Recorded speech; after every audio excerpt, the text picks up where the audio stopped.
అందరికీ praise the lord. అబీగైలు గురించి తెలుసుకుందాం. అబీగైలు నాబాలు యొక్క భార్య. నాబాలు మోటువాడు, కానీ అతని యొక్క భార్య అయిన అబీగైలు మాత్రము సుబుద్ధి కలది. ఆమె సుబుద్ధి కలదని చెప్పుటకు ఆమెలో ఉన్న కొన్ని లక్షణములు. మొదటిగా, అబీగైలు తన ఇంటిని రక్షించుకోవడానికి ప్రయాసపడింది. దావీదు యొక్క పనివారితో నాబాలు కఠినముగా మాట్లాడుట ద్వారా దావీదు కోపము తెచ్చుకొని నాబాలు ఇంటి వారిని హతము చేయాలని కత్తులు ధరించుకొని బయలుదేరాడు. అయితే ఈ విషయాన్ని నాబాలు యొక్క పనివాడు అబీగైలుకు తెలియజేయగా ఆమె వెంటనే కొన్ని ఆహార పదార్థములను తీసుకొని దావీదు వద్దకు వచ్చి క్షమాపణ అడిగింది. తప్పు తన మీద వేసుకొని దోషము నాదని ఎంచి అని బతిమలాడింది. ఎందుకంటే తన కుటుంబానికి ఎటువంటి హాని కలగకూడదని ఆమె ఆశించింది.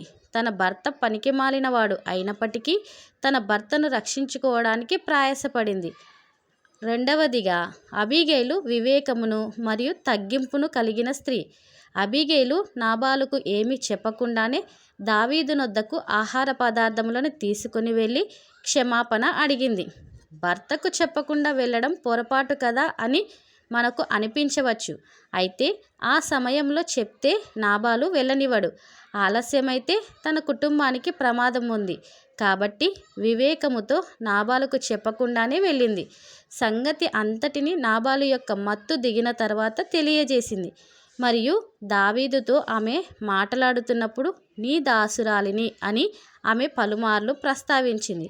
నాబాలు కుటుంబము భాగ్యవంతుల కుటుంబం అయినప్పటికీ ధనం ఉన్నదనే గర్వము లేకుండా నేను దాసురాలిని అని చెప్పుకోగలిగినంత తగ్గింపును కలిగి ఉంది. నాబాలు పనికిమాలినవాడు అయినప్పటికీ అబీగైలు తన కుటుంబాన్ని రక్షించుకోవడానికి ప్రయాసపడింది. వివేకమును మరియు తగ్గింపును కలిగిన జీవించింది. ఇట్టి అనుభవములను ప్రతి స్త్రీ కలిగి ఉంటే వారి కుటుంబాలు కట్టబడతాయి. వీడియో కనుక నచ్చినట్టయితే please subscribe friends. Thank you.